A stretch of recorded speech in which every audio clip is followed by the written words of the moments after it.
وما أهل به لغیر اللہ آمنت باللہ صدق اللہ مولانا العظیم۔ معزز و مکرم سامعین، کروڑا بار شکر ہے اس پروردگار عالم کا کہ جس نے آج کی صبح میں پھر سے زندگی عطا فرمائی اور ہمیں یہ سعادت اور توفیق دی کہ ہم اپنے پروردگار کے ہاں آ کر سجدہ ریز ہوئے۔ اللہ تعالیٰ ارشاد فرماتا ہے انما حرم علیکم المیتۃ والدم ولحم الخنزیر، حرمت والی چیزیں جو حرام چیزیں کر دی گئی ان کی وضاحت ہو رہی ہے۔ فرمایا کہ اس نے اللہ تعالیٰ نے تم پر حرام کر دیا مردار کو، ایسی چیز کہ حلال جانور ایسا جو خود بخود مر گیا ہو، چھری کے ذریعے اس کو ذبح کر کے اور اس پہ تکبیر نہ پڑی گئی ہو، وہ چاہے حلال جانور ہوتا ہے جو وہ بھی حرام ہو جاتا ہے۔ یہ فرمایا تم پر حرام ہے، والدم اور خون حرام ہے، ولحم الخنزیر خنزیر کا گوشت حرام ہے، وما اہل بہ لغیر اللہ اور ایسا کہ جس پر اللہ کے علاوہ کسی کا نام لیا گیا ہو، غیر اللہ کا نام جس پہ لیا گیا وہ بھی تم پر حرام ہے۔ یہ تھوڑی غور طلب بات ہے کہ غیر اللہ کا نام لیا گیا، یعنی ہر وہ چیز جس پہ غیر اللہ کا نام لیا گیا کیا وہ حرام ہو جاتی ہے؟ کچھ ہمارے ساتھی اس سے استدلال اور طرح کا لے رہے ہوتے ہیں کہ ہمارے ہاں ہوتا ہے ختم قرآن پڑھا جاتا ہے اور کھانے سامنے ہوتے ہیں، ٹھیک ہے نا، پھر ان کھانوں کا وہ ایک ایز اے صدقہ ہوتا ہے، وہ غریب لوگ کھاتے ہیں یا جو بھی کھاتے ہیں وہ یقیناً ان کے دل سے دعا نکلتی ہے اور اس کا ثواب، کھانا کھلانے کا ثواب پھر جو چلا گیا دنیا سے اس کی روح کو ایصال کیا جا رہا ہوتا ہے۔ اب اس کھانے پر اس کا نام لیا جا رہا ہے تو اس سے بھی استدلال کرتے ہیں اس آیت سے بھی کہ وہ بھی حرام ہے، ایسا بالکل نہیں ہے۔ اسی طرح کوئی کرتا ہے کہ مثال کے طور پہ کسی بزرگ کے نام پر کوئی پروگرام کیا ان کو ثواب ایصال کرنے کے لیے، ٹھیک ہے نا، تو کوئی جانور خرید لیا، بکرا خرید لیا، بھئی یہ ہم علی حجویری، داتا علی حجویری ان کے نام کا یہ بکرا ہے، یہ جب ذبح کریں گے، ذبح کر کے غریبوں میں تقسیم کریں گے، اس کا ثواب آپ کی بارگاہ میں پیش کریں گے، یہ مطلب ہوتا ہے۔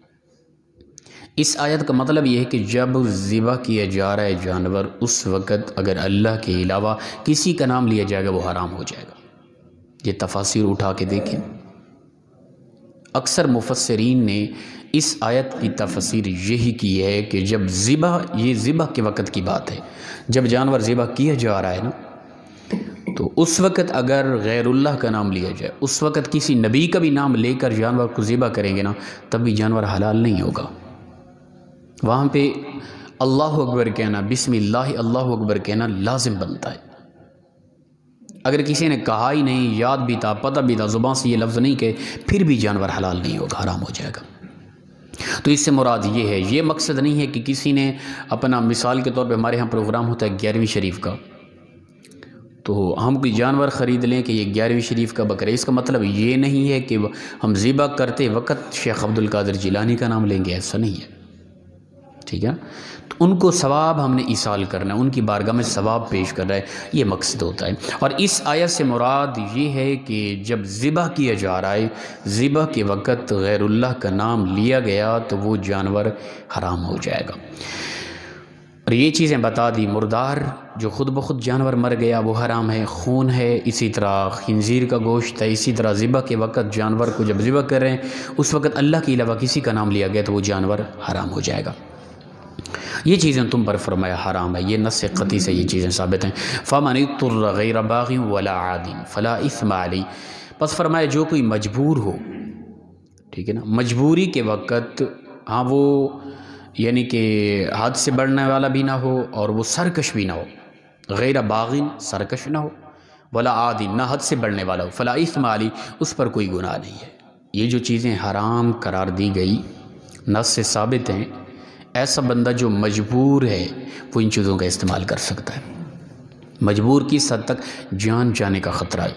مثال میں دے دیتا ہوں، کوئی بندہ ایسی جگہ پہ ہے، جنگل میں ہے، اس کے پاس کچھ کھانے کو نہیں ہے، کچھ پینے کو نہیں ہے، اب ہوا یہ کہ اسے لگتا ہے کہ میں اگر کوشش کروں کھانا تلاش کرنے کو تو میں مر جاؤں گا، کھانا مجھے نہیں ملے گا، ٹھیک ہے نا۔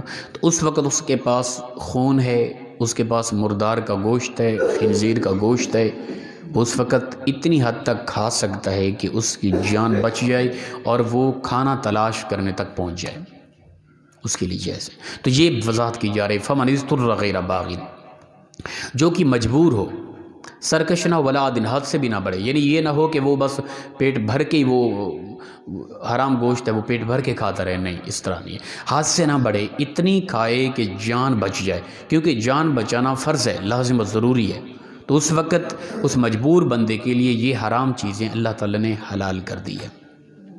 ان اللہ غفور الرحیم، بے شک اللہ بخشنے والا مہربان ہے، وہ کوئی سختی نہیں کرے گا، اس پر کوئی گناہ نہیں ہے جو مجبور آدمی ہے۔ ان الذین یکتمون ما انزلنا من الکتاب، بے شک وہ لوگ جو چھپاتے ہیں اس کو جو اللہ نے نازل کیا کتاب میں سے، ویشترون بہ ثمنا قلیلا، اور خریدتے ہیں اس کے ساتھ تھوڑے دام، دین کو بیچتے ہیں، اللہ کے کلام کو بیچتے ہیں، اللہ کے احکام کو لوگوں کی طبیعت کے مطابق بیان کر کے پھر ان سے ہدیے لیتے ہیں۔ یہ یہود و نصارہ کا طریقہ تھا، انہوں نے اپنی کتابوں میں تبدیلی کر دی، ٹھیک ہے نا۔ قرآن پاک کے الفاظ نہیں بدل سکتے، اس کا مفہوم کوئی بدل کے بیان کر دے یہ ممکن ہے، اس کے الفاظ نہیں بدلے جا سکتے، لیکن پچھلے یہود و نصارہ کے علماء نے پچھلی کتابوں کے الفاظ بھی بدل دیے، تحریف کر دی ٹوٹل کتابیں۔ تو اللہ کا کلام قرآن پاک جو ہے اس کی حفاظت کا ذمہ خود پروردگار نے لیا ہے۔ انا نحن نزلنا الذکر وانا لہ لحافظون، فرمایا کہ بے شک اس قرآن پاک کو ہم ہی نازل کرنے والے ہیں، اس کی حفاظت کرنے والے بھی ہم خود ہیں۔ تو اس قرآن پاک کی ایک حرف کیا ایک زبر زیر بھی کوئی نہیں بدل سکتا، یاد رکھیں، لیکن اس کا مفہوم کوئی الٹ پلٹ کر کے بیان کر جائے یہ ممکنہ صورت ہے۔ تو یہود و نصارہ کے علماء میں یہ چیز پائی جاتی تھی کہ وہ چھپاتے تھے حقیقت کو، لوگوں کی طبیعت سوچ فکر کے مطابق انہیں دین بتاتے، کتابیں بدل بدل کے بتاتے، پھر ان سے ہدیے لیتے، پیسہ لیتے۔ اللہ فرماتے کہ انہوں نے اللہ کی اس کتاب کو بیچا تھوڑے دام کے ساتھ، اپنے مذہب کو اپنے دین کو بیچا تھوڑے دام کے ساتھ، پیسہ لیتے دین بیچ دیتے۔ اگرچہ ہمارے ہاں بھی چل رہا ہے اس طرح کا ماحول، بڑے بڑے کرایہ دار آپ کو ملیں گے، مولوی طبقہ ماشاءاللہ طرز والے، طرز کی بنا پر ہم نے لاکھوں روپے ان پہ لوٹائے ہیں اور دین سمجھنے کی کوشش کی انہی سے، اور وہ محض طرز ہوتی ہے، پتہ نہیں ہوتا کہ انہوں نے کیا کہا ہے۔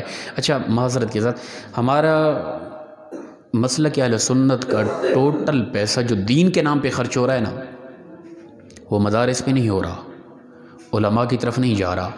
آپ سروے کریں، جا کے دیکھیں مدارس میں جو علماء مفتیان کرام بیٹھے ہیں ان کا وظیفہ منتھلی کتنا ہے، آپ لوگوں کی عقلیں دنگ رہ جائیں گی، ٹھیک ہے نا۔ مساجد کا ماحول ٹھیک ہے، عوامی حوالے سے جو مساجد ہیں نا جو عوام نے سنبھالی ہیں اس میں معقول ہے وظیفہ، لیکن جو مدارس میں غریب ادارے ہیں جہاں علماء نکل رہے ہیں وہاں جا کے دیکھیں، آپ لوگوں کو پتہ چلے گا کس طرح کا ماحول چل رہا ہے۔ علماء مفتیان کرام شیوخ الحدیث ان کے وظیفے منتھلی کتنا ہے، آپ لوگ سوچتے رہ جائیں گے کہ یہ لوگ جو دین کا کام کر رہے ہیں، جن کی وجہ سے دین کا نظام چل رہا ہے، ان کی معیشت کا حالات یہ ہیں۔ ہمارا ٹوٹل پیسہ کہاں جا رہا ہے؟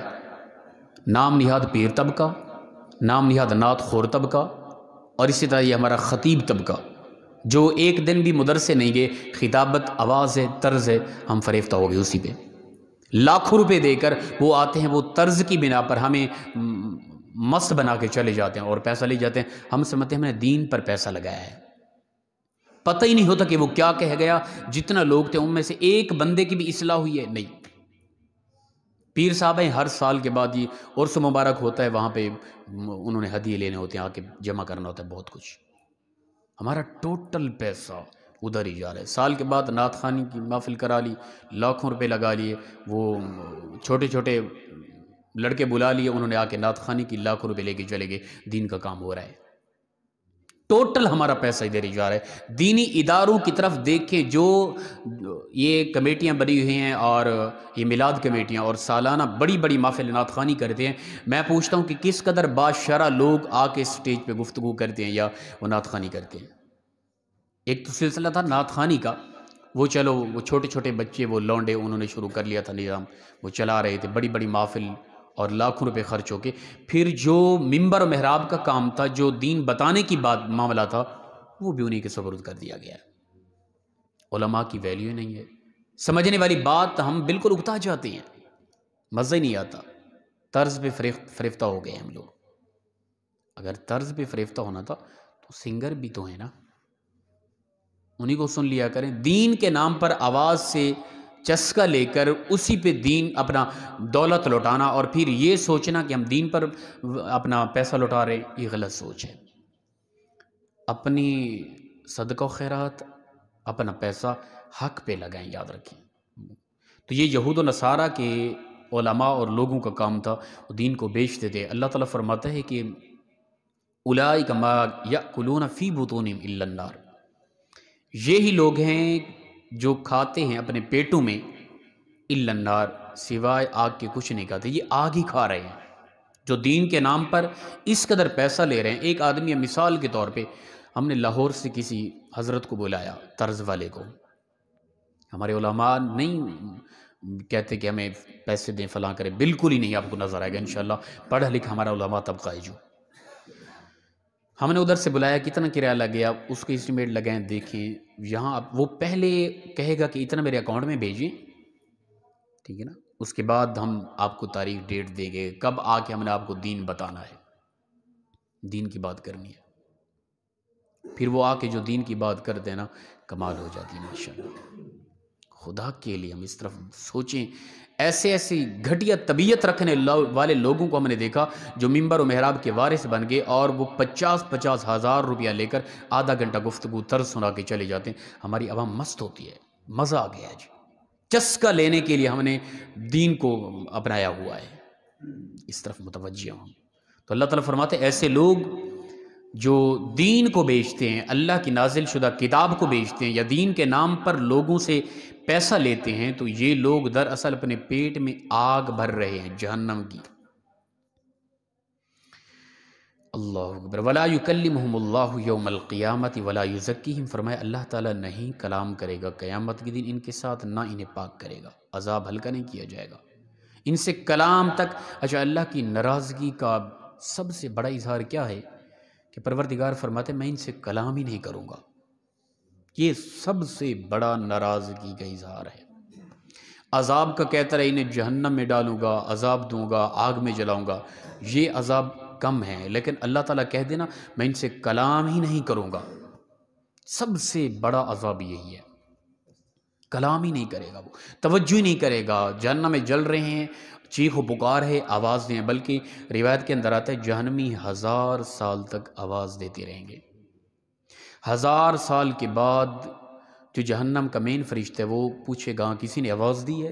وہ کہیں گے ہم تو جل گئے، ہم تڑپ گئے، ہم چیخ رہے ہیں، 1000 سال ہو گیا ہم آپ کو آواز دے رہے ہیں، ابھی آپ متوجہ ہوئے، ہاں بتاؤ کیا ہے؟ وہ کہیں گے کہ ہم معذرت چاہتے ہیں، ہم معافی چاہتے ہیں. ٹھیک ہے نا. تو وہ فرشتہ اللہ کی طرف متوجہ ہوگا، اللہ کو یہاں عرض کرے گا پروردگار یہ بندے جہنم میں یہ آواز دے رہے ہیں. پروردگار فرمائے گا ولا یکلمہم اللہ، میں ان سے کلام ہی نہیں کرنا چاہتا. یہ کون لوگ ہیں؟ جو دین کو بیچتے تھے، دین کے نام پر پیسہ بٹورتے تھے. تھوڑی سی گفتگو کی، ہزاروں روپے لیے.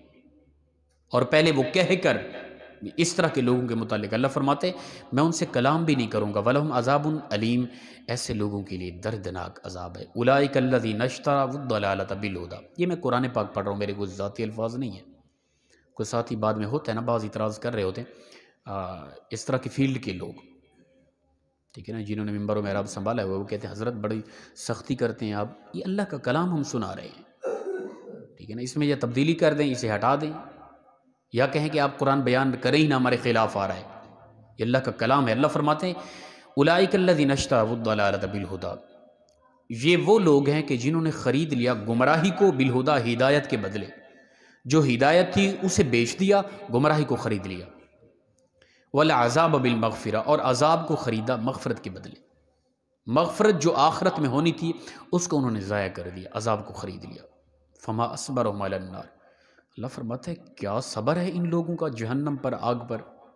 بڑا تعجب ہے کہ یہ اتنی بڑے صابر ہیں، صبر کرنے والے ہیں کہ جہنم کا ان کے سامنے ذکر بھی ہو رہا ہے، پتہ بھی ہے، پھر بھی مست ہیں یہ لوگ، بڑے صبر کرنے والے ہیں۔ یعنی ان کی اس بے حسی پر پروردگار تعجب کر رہا ہے۔ دین کو بیچ رہے ہیں یہ لوگ۔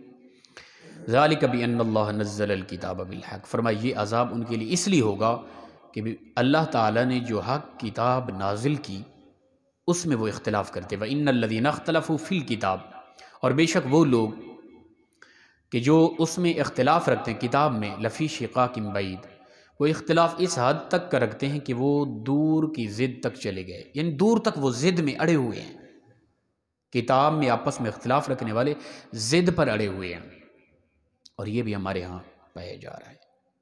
ہمارا ذاتی تعصب ہوتا ہے، بعض اوقات ذاتی نفرت ہوتی ہے، اور ہم اسلامی حوالے سے کچھ اس طرح کی بھی نظر آ رہا ہے کہ چھوٹے چھوٹے معاملات کیس، کسی نے کسی کو قتل کر دیا، کہا کہ یہ گستاخ رسول تھا۔ ایسا بھی نہیں ہے، کوئی کسی کو قتل کر دے، پھر ہماری ہاں عوام بھی اس قدر جذباتی ہے، وہ بس اسی کے نعرے شروع ہو جاتے ہیں، تماشا لگ جاتا ہے، وہ وقت کا ہیرو بن جاتا ہے امت کا۔ وہ ذاتی تعصب کی وجہ سے اس نے قتل کر دیا، کہا اس نے میرے سامنے اللہ کے نبی کی گستاخی کی تھی، اس کی موجیں لگ گئی، اب وہ ہیرو بن گیا ہے۔ ایسا نہ کریں، توجہ کریں، تحقیق کریں، کہیں ایسا نہ ہو کہ اسی طرح کے ماحول میں ایسا نظام خراب ہو کہ ہم سوچتے رہ جائیں۔ اسلام کے حوالے سے مکمل تحقیق کریں، اور اللہ کی اس کتاب کے حوالے سے ضد میں نہ آئیں کبھی، ٹھیک ہے نا؟ اختلاف کے حوالے سے ضد میں نہ آئیں۔ اللہ تعالیٰ فرماتا ہے کہ بڑی سختی ہوگی ان لوگوں کے ساتھ جو اللہ کی اس کتاب کے حوالے سے ضد میں اڑے ہوئے ہیں، مانتے نہیں ہیں بات۔ دعا ہے پروردگار مخلصانہ انداز میں ہم سب کو عمل کی توفیق عطا فرمائے۔ وآخر دعوانا ان الحمد للہ رب العالمین۔